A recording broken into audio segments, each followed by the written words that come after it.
ધોરણ 9માં આજે કમ્પ્યુટર વિષયમાં જઈ રહ્યા છીએ. કમ્પ્યુટર વિષય એ વૈકલ્પિક વિષય ગણાતો હોય છે. હવે એને પહેલી બીજી એક્ઝામ નથી હોતી અને એનું ફક્ત એક જ એક્ઝામ હોય છે, વાર્ષિક. અને વાર્ષિક પરીક્ષામાં એનું મૂલ્યાંકન ગ્રેડ દ્વારા કરવામાં આવતું હોય છે. આમાં ગ્રેડ આપવામાં આવે છે, માર્ક્સ મૂકવામાં આવતા નથી. બીજું કે આમાં બે ભાગ હોય છે કોમ્પ્યુટરમાં, થિયરી અને પ્રેક્ટિકલ. અને થિયરીમાં ઓબ્જેક્ટિવ પ્રશ્ન પૂછાતા હોય છે અને પ્રેક્ટિકલમાં તમારી કોમ્પ્યુટર પર કામ કરીને બતાવવાનું હોય છે, પ્રેક્ટિકલ કરવાનું હોય છે. એ પ્રમાણે એના પેપરની રચના હોય છે. આપણે અહીં અત્યારે થિયરીમાં જઈ રહ્યા છીએ, પછી આપણે પ્રેક્ટિકલમાં જવાનું છે. થિયરી જાણતા હોઈશું તો પ્રેક્ટિકલ કરવા ખૂબ સહેલા પડી જશે. તો આ વર્ષે ધોરણ 9માં કોમ્પ્યુટરનું પુસ્તક તમે જોયું હશે, મેઇન પેજ જોયું હશે. આવું છે લખેલું છે કોમ્પ્યુટર અધ્યયન. આ ટેક્સ્ટનો આપણે અભ્યાસ કરવાનો છે. હવે તમે પુસ્તક ખોલ્યું હશે તો અનુક્રમણિકામાં એમાં અલગ અલગ પ્રકારના ચેપ્ટર્સ આપેલા છે. તો લગભગ 14 જેટલા ચેપ્ટર આપેલા છે. એ 14 ચેપ્ટરનો પ્રકરણનો આપણે અભ્યાસ કરવાનો છે. એમાં અલગ અલગ વિભાજન છે કે પ્રકરણ 1 થી 4. તો પ્રકરણ 1 થી 4માં આપણે કોમ્પ્યુટરનો પરિચય લેવાના છે. કોમ્પ્યુટર પરિચય, કોમ્પ્યુટર શું છે અને કોમ્પ્યુટર કેવું હોય, એમાં કયા કયા પાર્ટ્સ આવેલા હોય, એનો પરિચય આપણે લેવાના છીએ. બીજો કે એનો ઇતિહાસ લેવાના છીએ 1 થી 4 પ્રકરણમાં. કોમ્પ્યુટરને કઈ રીતે શોધ થઈ એનો હિસ્ટ્રી, ઇતિહાસ લેવાના છે. બીજા ટોપિક છે ઇનપુટ, આઉટપુટ, પછી એમાં મેમરી, પછીમાં જે સંગ્રહ કઈ રીતે કરી શકાય, સંગ્રહ સ્ટોરેજ કરવાના એકમો અને ડેટાનું નિરૂપણ કઈ રીતે કરી શકાય, એ ચેપ્ટર 1 થી 4માં લેવાના છે. પછી ચેપ્ટર 5 થી 8 તો ઓપરેટિંગ સિસ્ટમ.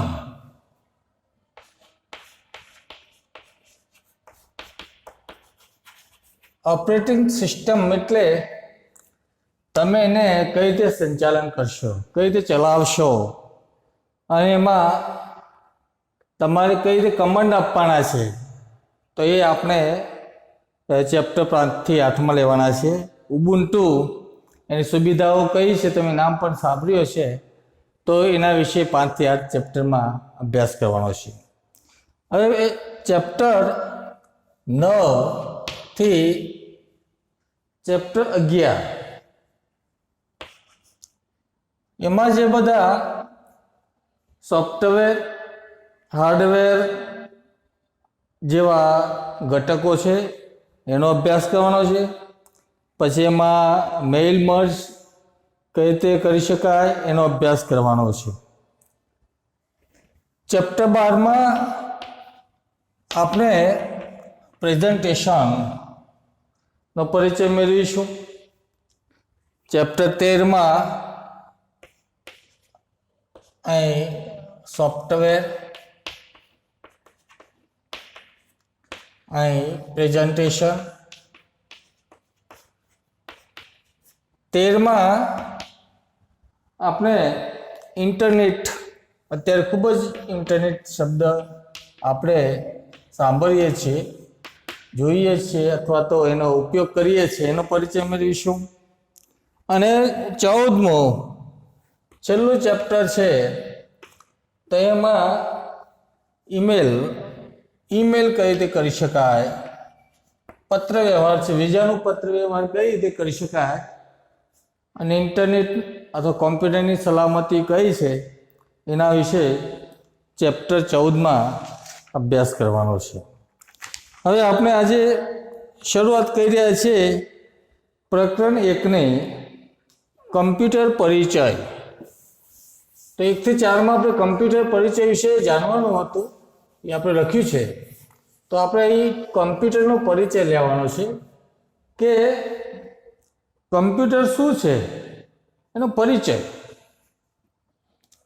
અત્યારે તો દરેકને ખ્યાલ જ હોય છે કે કમ્પ્યુટર શું છે, પણ વર્ષો પહેલાં કોમ્પ્યુટર વિશે ખૂબ ઓછો ખ્યાલ હતો, પણ અત્યારે કોમ્પ્યુટરના ખૂબ ઉપયોગ થાય છે.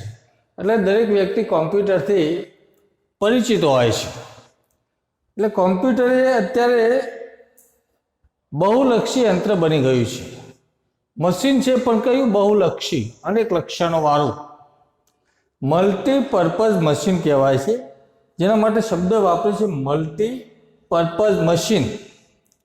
એટલે એમાં દરેક પ્રકારના લક્ષણો આવી જાય છે. શા માટે? કારણ કે દરેક જગ્યાએ એનો ઉપયોગ થાય છે.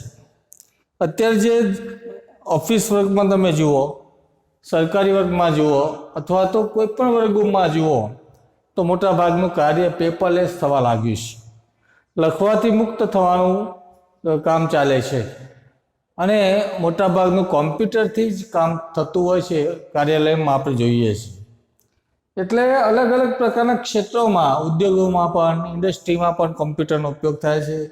સરકારમાં, ગવર્મેન્ટમાં પણ કોમ્પ્યુટરનો ઉપયોગ થાય છે. એજ્યુકેશનમાં, શિક્ષણમાં પણ તમે જુઓ તો ઓનલાઈન ટીચિંગ અથવા તો આપણે વોટ્સઅપ પર ટીચિંગ પણ મેળવી શકીએ છીએ, હોમ લર્નિંગ પણ નો લાભ પણ મેળવી શકીએ છીએ. આ બધું કોમ્પ્યુટર દ્વારા જાણી શકીએ છીએ. બીજું કે સંશોધન, નવું રિસર્ચ કરવું હોય, સંશોધન કરવું હોય તો પણ અનેક રીતે કોમ્પ્યુટર ઉપયોગમાં આવતું હોય છે. એટલા માટે એના માટે શબ્દ વપરાયો છે બહુલક્ષી યંત્ર કહેવામાં આવે છે.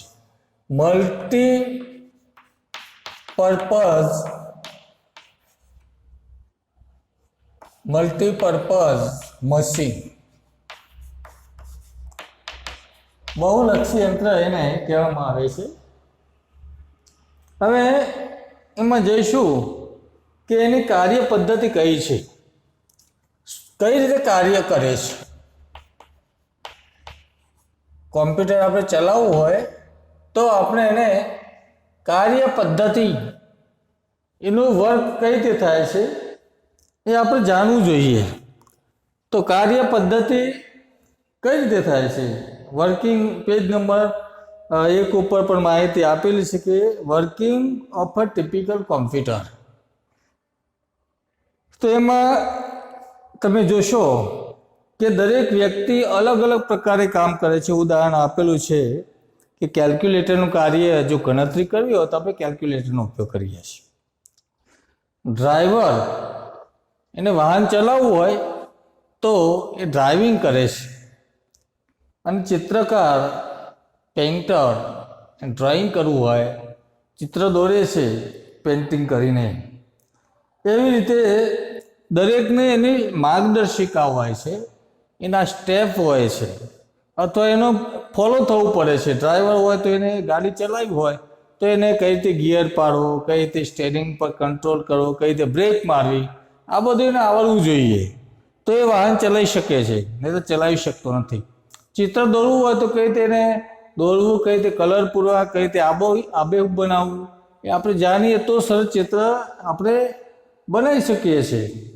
તો આવી રીતે કોમ્પ્યુટર ચલાવવા માટે એક માર્ગદર્શિકા હોય છે, સૂચનાઓ હોય છે, અને સૂચનાઓના જે સ્ટેપ હોય છે, ફર્સ્ટ, સેકન્ડ, થર્ડ, ફોર્થ, એવા અલગ અલગ સ્ટેપ હોય. અને એ પગથિયાના સ્ટેપને આપણે અનુસરવાનું હોય છે, અને એ અનુસરીએ તો આપણું કામ પાર પાડી શકીએ. એટલે અહીં ડેફિનેશન પણ આપેલી છે, વ્યાખ્યા પણ આપેલી છે કે આવું જે માર્ગદર્શિકા જે સરળ અંગ્રેજી ભાષામાં લખેલી હોય છે કે ભાઈ આ રીતે કરવાનું છે, આ રીતે તમારે ઇનપુટ કરવાનું છે, આ રીતે તમારે કમાન્ડ આપવાના છે, અને એને એ કોમ્પ્યુટરની ભાષામાં અલ્ગોરિધમ કહેવામાં આવે છે. તો તમારે બધાએ વ્યાખ્યા સમજવાની છે કે અલ્ગોરિધમ એટલે શું. અલ્ગોરિધમ એટલે આમ તો એરિથ અથવા ગાણિતિક શબ્દ એવો શબ્દ થાય, પણ અલ્ગોરિધમ કોને કહેવાય? તો જે માર્ગદર્શિકા જે સરળ અંગ્રેજી ભાષામાં લખેલી હોય છે તેને અલ્ગોરિધમ કહેવામાં આવે છે.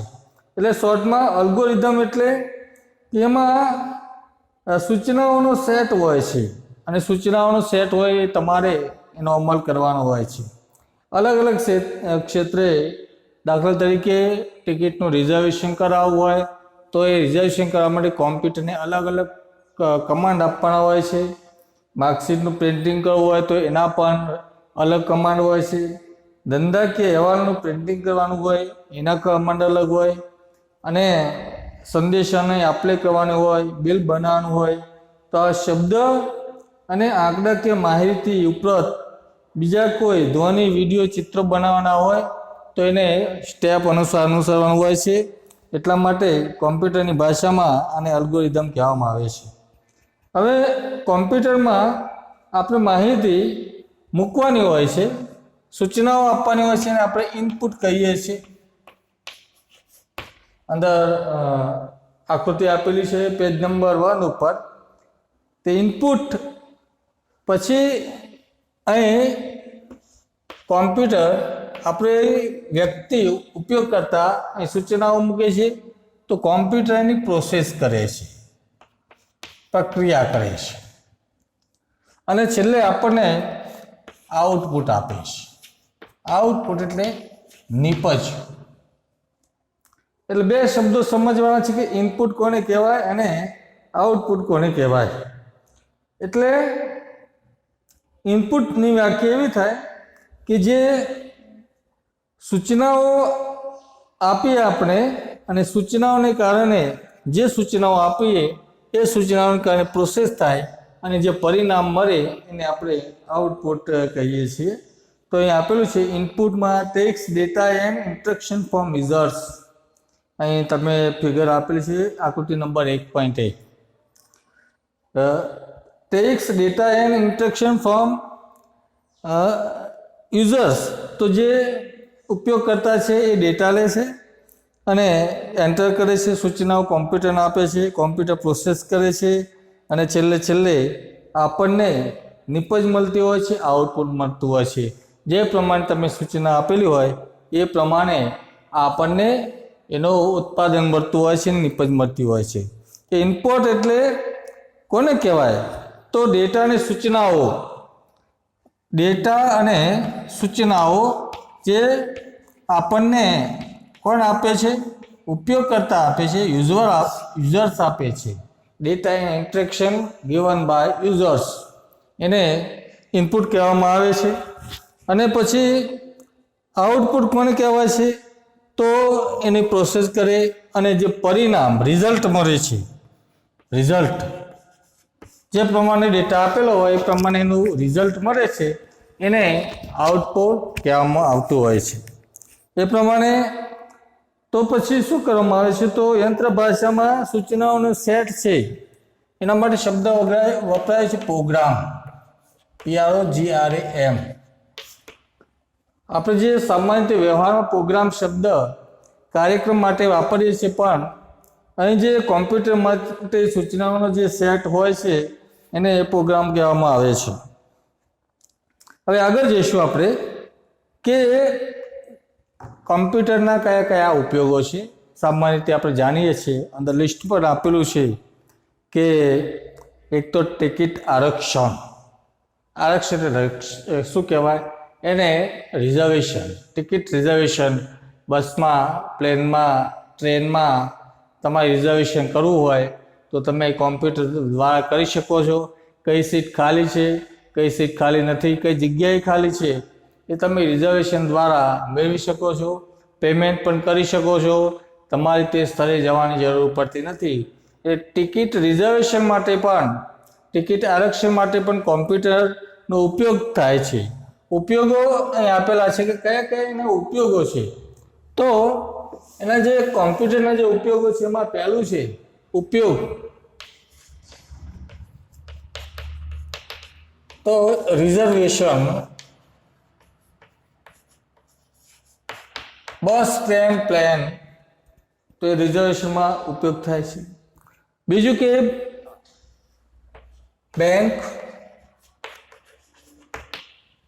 બેંકમાં કંઈ કામ હોય તો આપણે જઈએ છીએ તો મોટાભાગનું કામ કોમ્પ્યુટર પર થતું હોય છે. પૈસાની લેવડ કરવી હોય, પૈસા ઉપાડવા હોય, મૂકવા હોય તો પણ બેંકમાં જે કર્મચારીઓ છે કોમ્પ્યુટર પર કામ કરતા હોય છે. એટીએમ દ્વારા આપણે પૈસા ઉપાડી શકીએ છીએ. ઘણી જગ્યાએ બધા આપણે અત્યારે તો ટેકનોલોજીનો ઉપયોગ થાય છે. પેટીએમ દ્વારા, ફોનપે દ્વારા આપણે એકબીજાને પૈસા ચૂકવી શકીએ છીએ. એટલે બેંક માટે પણ ખૂબ અગત્યનું કાર્ય કરે છે. પછી મેનેજમેન્ટ એટલે સંચાલન. તમારે કોઈ સંચાલન કરવું હોય, મેનેજમેન્ટ, સંચાલન, તો સંચાલન કરવા માટે પણ કોમ્પ્યુટરનો ઉપયોગ થાય. મેનેજમેન્ટ કરવા માટે પણ કોમ્પ્યુટરનો ઉપયોગ થાય છે. બીજું કે એનો ઉપયોગ થાય છે મનોરંજનમાં, એન્ટરટેનમેન્ટ. મનોરંજનમાં ચલચિત્રો, વિડીયો એ જોવા માટે, એમાં સુધારા વધારા કરવા માટે, અને એમાં કઈ રીતે એને ડબિંગ કરવા, કઈ રીતે એને ડિસ્પ્લે કરવા, કઈ રીતે એને ક્લિયરિટી લાવવી, તો આ બધું કોમ્પ્યુટર એમાં સુધારા વધારા કરે છે અને આપણે ખૂબ જ સુવિધાપૂર્વક અને સારી રીતે વિડીયો જોઈ શકીએ છીએ અથવા તો ફિલ્મ જોઈ શકીએ છીએ. બીજો એનો ઉપયોગ છે શિક્ષણમાં, એજ્યુકેશનમાં. શિક્ષણ, અત્યારે શિક્ષણમાં પણ કોમ્પ્યુટરનો ઉપયોગ થાય છે. અને અત્યારે તો તમે જુઓ તો અત્યારના સમયમાં ઓનલાઈન ટીચિંગ ચાલે છે. આપણે કોમ્પ્યુટરને કારણે એનો આપણને લાભ મળે છે. શિક્ષણમાં પણ આપણે ફિલ્મ સ્ટીક દ્વારા પણ ભણી શકીએ, પ્રોજેક્ટર દ્વારા પણ ભણી શકીએ છીએ, અથવા તો ઘણા બધા વિડીયો દ્વારા, વિડીયો જોઈને પણ શિક્ષણ મેળવી શકીએ છીએ. એટલે શિક્ષણમાં પણ એનો ખૂબ ઉપયોગ છે. બીજું કે નાણાકીય જે વ્યવહારો છે, નાણાકીય વ્યવહારો પણ આપણે નાના વ્યવહારો પણ કોમ્પ્યુટર દ્વારા કરી શકીએ છીએ. બીજું કે પત્ર વ્યવહાર, છાપકામ. પત્ર વ્યવહાર, છાપકામ. પત્ર વ્યવહાર કરવો હોય એટલે મેલ કહીએ છીએ આપણે, ઈમેલ, જીમેલ, આ બધા શબ્દો વાપરીએ છીએ. પહેલાં આપણે ટપાલ લખતા હતા, પણ હવે આધુનિક ટેકનોલોજીના ઉપયોગને કારણે આપણે ગણતરીના સેકન્ડોમાં બીજાને આપણે આવો પત્ર વ્યવહાર, ઈમેલ કરી શકીએ છીએ, એને સંદેશો મોકલી શકીએ છીએ, મેસેજ કરી શકીએ છીએ. બીજું કે સ્પેસમાં, સ્પેસ એટલે અવકાશમાં. તો અત્યારે અવકાશમાં પણ, સ્પેસમાં પણ એનો ઉપયોગ થાય છે. અવકાશમાં ઉપયોગ થાય છે. આપણે ગ્રહ છોડી શકીએ છીએ અથવા તો આપણે જે અવકાશ વિશેની માહિતી પણ અહીં કોમ્પ્યુટર દ્વારા મેળવી શકીએ છીએ. ઈમેલ, આ હમણાં વાત કરી હતી એ પ્રમાણે ઈમેલ જે બાબતોમાં પણ એનો ઉપયોગ થાય છે. બીજું કે વેબસાઇટ બનાવવા માટે પણ, વેબસાઇટ બનાવવી હોય તો એના માટે પણ કોમ્પ્યુટરનો ઉપયોગ થાય છે. વેબસાઇટ દ્વારા આપણે ઘણી બધી માહિતી મેળવી શકતા હોઈએ છીએ. હવે આગળનો જે ટોપિક છે એમાં જઈએ છે કે કોમ્પ્યુટરનું એક સાદું મોડલ. આગળ જે પોઈન્ટ છે પુસ્તકમાં, તો આપણે એના ઉપયોગો જોયા, એની કાર્ય પદ્ધતિ જોઈ, ઇનપુટ આઉટપુટ વિશે પરિચય મેળવ્યો. હવે આગળ આપણે જઈ રહ્યા છીએ કે કોમ્પ્યુટર એ સાદું મોડલ છે, એવો ટોપિક છે આગળ કે simple model of a computer. તો સાદું મોડલ, સાદું મોડલ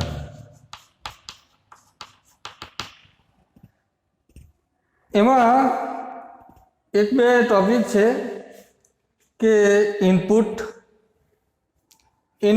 યુનિટ,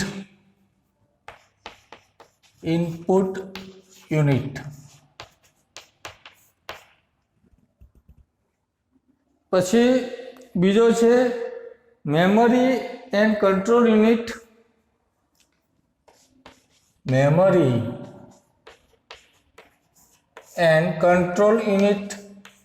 આ એકમો આપેલા છે.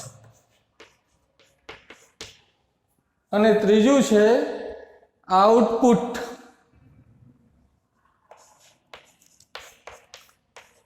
યુનિટ. 3 પ્રકારના એકમો આપેલા છે. તો ઇનપુટ યુનિટ, અને બીજો મેમરી એન્ડ કંટ્રોલ યુનિટ, અને આઉટપુટ યુનિટ. આ બધે આપણે પરિચય એટલા માટે લેવાનો છે કે પરીક્ષામાં ઓબ્જેક્ટિવ પ્રશ્નોમાં ગમે ત્યાંથી પ્રશ્ન પૂછાતો હોય છે, એટલે આપણે ડિટેલમાં એક બાબત એમાં ધ્યાન રાખવાની છે. તો એમાં ઇનપુટ યુનિટમાં શું શું આવે, એમાં કઈ કઈ બાબતો આવે, ઇનપુટમાં શું આવે? તો કમ્પ્યુટરમાં ડેટા અને સૂચનાઓ દાખલ કરવાની હોય છે, અને એમાં વિવિધ એકમો હોય છે. તો તમે કઈ રીતે ઇનપુટ કરી શકો, તમે પ્રોસેસ કઈ રીતે કરી શકો? તો કીબોર્ડ, કોમ્પ્યુટરની સામે જે હોય કીબોર્ડ દ્વારા પણ ઇનપુટ કરી શકો, એ પણ ઇનપુટનો એકમ છે. પછી બીજું કે માઉસ દ્વારા પણ તમે તમારો ડેટા એન્ટર કરી શકો છો અથવા એનો ફેરફાર કરી શકો છો. પછી બારકોડ સ્ટીકર હોય છે, બારકોડ રીડર હોય છે. બારકોડ રીડર તમે જાણતા હશો કે અત્યારે કોઈ પણ ખરીદી કરવા જાઓ તો કોમ્પ્યુટર સાથે બારકોડ રીડર જોઈન્ટ કરેલું હોય છે, અને કોમ્પ્યુટરાઇઝ પ્રાઇસ હોય છે, અથવા તો એની કિંમત લખેલી હોય છે, આપણે વાંચી શકતા નથી, પરંતુ એને જો બારકોડ રીડર દ્વારા જે વેપારી હોય છે એ વેપારી શું કરતો હોય છે, તો એને ટચ કરતો હોય છે અથવા તો એના પર કંઈક પ્રોસેસ કરતો હોય છે, અને પ્રોસેસ કરે એટલે લાલ લાઇટ થતી હોય છે અથવા બીપ જેવો અવાજ આવતો હોય છે. એને કારણે એની કિંમત હોય છે બિલમાં લખાતી હોય છે. તમે કોઈ પણ જગ્યાએ આવા જે કોમ્પ્યુટરાઇઝ જે નંબરો આપેલા હોય છે, કોમ્પ્યુટરાઇઝ જે આકૃતિ આપેલી હોય છે, ત્યાં એની કિંમત ને બધું લખેલું હોય છે. તો બારકોડ રીડર દ્વારા પણ બારકોડ રીડર પણ એક ઇનપુટ યુનિટનો એકમ છે.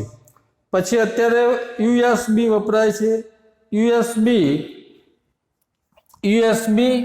એટલે શું? ઘણી વખત પરીક્ષામાં પૂછાય છે. યુએસબી એટલે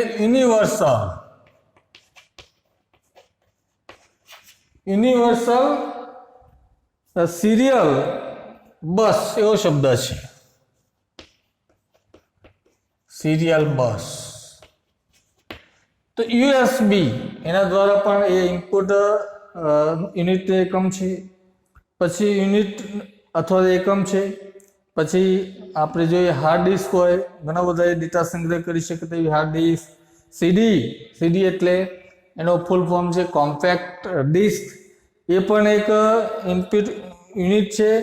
તો આવા બધા જુદા જુદા એકમો છે, અને આ એકમો કોમ્પ્યુટરની મેમરીમાં મોકલે છે, અને મેમરીમાં મોકલવાથી આપણે આ બધા એકમો દ્વારા કોમ્પ્યુટર પર પ્રોસેસ કરી શકીએ છીએ.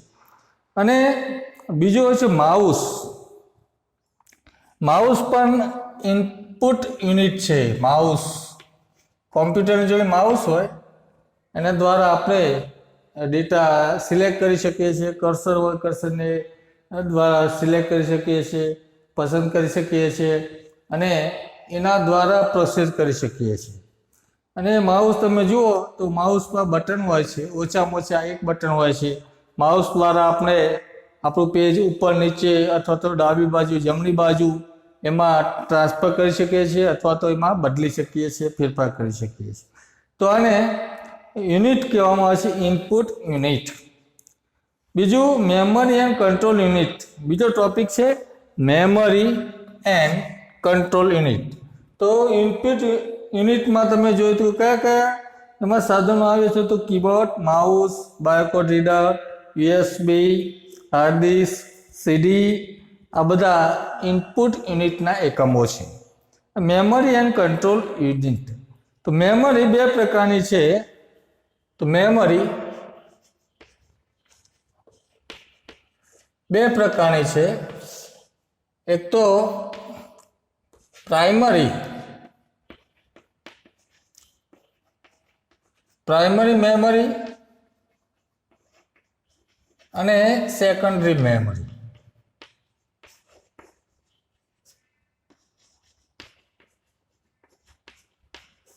પ્રાઇમરી એટલે પ્રાથમિક મેમરી અને સેકન્ડરી એટલે ગૌણ મેમરી.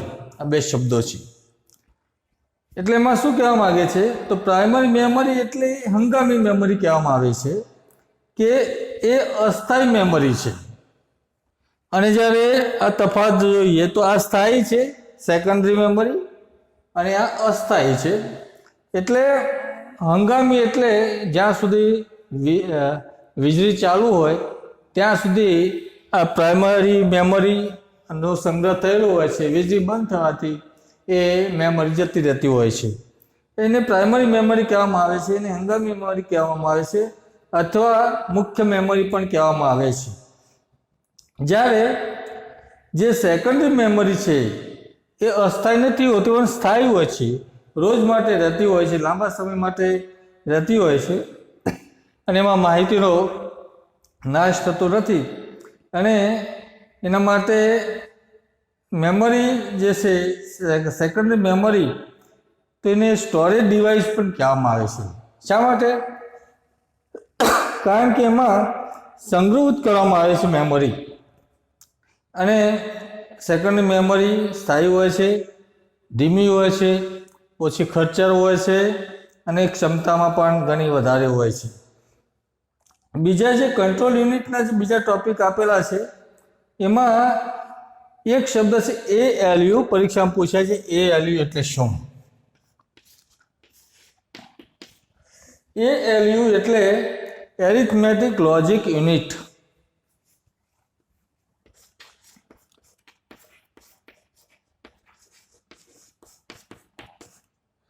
એરિથમેટિક લોજિક યુનિટ એનો ફૂલ ફોર્મ છે. એટલે ગાણિતિક અને તાર્કિક એકમ, એના માટે શબ્દ વપરાય છે. ALU ની વ્યાખ્યા પણ આપેલી છે ALUની કે કોમ્પ્યુટરની કેટલીક ગાણિતિક ગણતરી કે તાર્કિક ગણતરી કરવાની હોય છે અને એ ગાણિતિક કે તાર્કિક ગણતરી જે એકમમાં થાય છે, જે યુનિટમાં થાય છે એને ALU કહેવામાં આવે છે. એના પછી CU એટલે શું? Control unit. કંટ્રોલ યુનિટ નિયંત્રિત એકમ એવો શબ્દ ગુજરાતીમાં થાય. તો કંટ્રોલ યુનિટ અને કંટ્રોલ યુનિટ એટલે સંચાલન કરે છે, એને કંટ્રોલ કરે છે, અમુક અન્ય ભાગોનું નિયંત્રણ કરે છે. એટલા માટે એને કંટ્રોલ યુનિટ કહેવામાં આવે છે. અને ALU અને કંટ્રોલ યુનિટ એ બંને મળીને થાય છે CPU. અહીં લખું છું CPU. આ શબ્દ આપણે ઘણી વખતે કોમ્પ્યુટરમાં CPU બોલીએ છીએ. તો CPU એટલે central processing unit. Central processing unit. CPU એટલે શું? પરીક્ષામાં પૂછાય છે ઘણી વખતે ઓબ્જેક્ટિવમાં. સેન્ટ્રલ પ્રોસેસિંગ યુનિટ એટલે મધ્યસ્થ પ્રક્રિયક એકમ. ગુજરાતીમાં એને કહેવામાં આવે છે મધ્યસ્થ પ્રક્રિયક એકમ. અને આપણે એને તો બીજો શબ્દ એના માટે તો વાપરીએ છીએ કે કોમ્પ્યુટરનું મગજ પણ કહેવામાં આવે છે.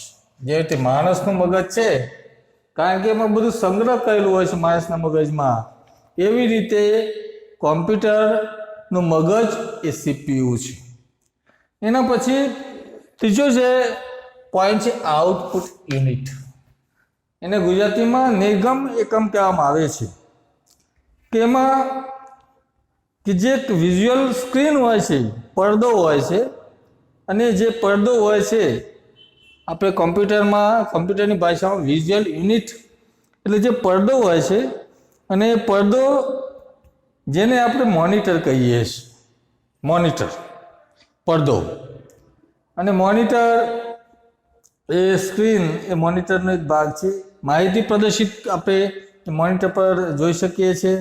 અને પહેલાંના સમયમાં બ્લેક વ્હાઇટ રાખોડી એવા મોનિટર હતા, પરંતુ અત્યારે જે નવી ટેકનોલોજીમાં રંગીન પ્રકારના મોનિટર આપણે જોઈ શકીએ છીએ.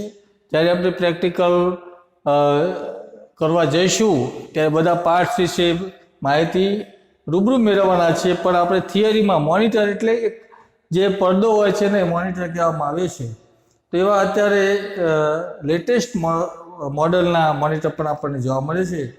અને એના પછી સ્પીકર્સ, હેડફોન્સ, પછી પ્રિન્ટર્સ, આ બધા એના એકમો છે, અથવા તો એના બધા સહાયક એકમો કહેવામાં આવતા હોય છે. તો આ પ્રમાણે આપણે input, memory and control unit, output, અને પાછળ તમે જુઓ તો એ પ્રમાણે આકૃતિ પણ આપેલી છે પેજ નંબર 4 ઉપર. તો ઇનપુટ તમે જોશો બુકમાં તો સેન્ટ્રલ પ્રોસેસિંગ યુનિટ એવું લખેલું છે. તો તમે જો ઇનપુટ લખેલું છે, પછી વચ્ચે લખેલું છે કંટ્રોલ યુનિટ અને ALU, અને છેલ્લે લખેલું છે આઉટપુટ. હવે આપણે જે ઇનપુટ કર્યું કંટ્રોલ યુનિટ અને ALU, ગાણિતિક અને શાબ્દિક જે માર્ગદર્શિકા અનુસાર જે રિઝલ્ટ તૈયાર કરવાનું છે એ કંટ્રોલ યુનિટ અને ALU કરે છે. અને એમાં બે પ્રકારની મેમરી આપેલી છે. પ્રાઇમરી મેમરી આપણે જોઈએ એ પ્રમાણે આગળ પ્રાઇમરી મેમરી અને સેકન્ડરી મેમરી, અને આ બધા કમ્પ્યુટરના ઘટકો બતાવ્યા છે. તો આ પ્રમાણે અત્યારે આજે આપણે કોમ્પ્યુટરનો સામાન્ય પરિચય, સાદો મોડલ, ઇનપુટ, આઉટપુટ, CPU, આ બધા એને અભ્યાસ કર્યો છે. નેક્સ્ટ સમયમાં આપણે કોમ્પ્યુટરની લાક્ષણિકતાઓ અને કોમ્પ્યુટરના ફાયદાઓ કયા છે તેના વિશે ચર્ચા કરવાની છે. ત્યાં સુધી જે ચાલ્યું છે એનો બધા અભ્યાસ કરવાનો છે. અને સાથે સાથે ઓબ્જેક્ટિવ જે પ્રશ્નો આપેલા છે પાછળ, એ પ્રશ્નોના જવાબ પણ તમારે આ જે ચાલેલા જે ટૉપિક છે એમાંથી શોધીને લખવાના છે. આવતા નેક્સ્ટ ટાઈમે આપણે પેજ નંબર 4 ઉપર કમ્પ્યુટરના કયા કયા લક્ષણો છે ડિટેલમાં ચર્ચા કરીશું.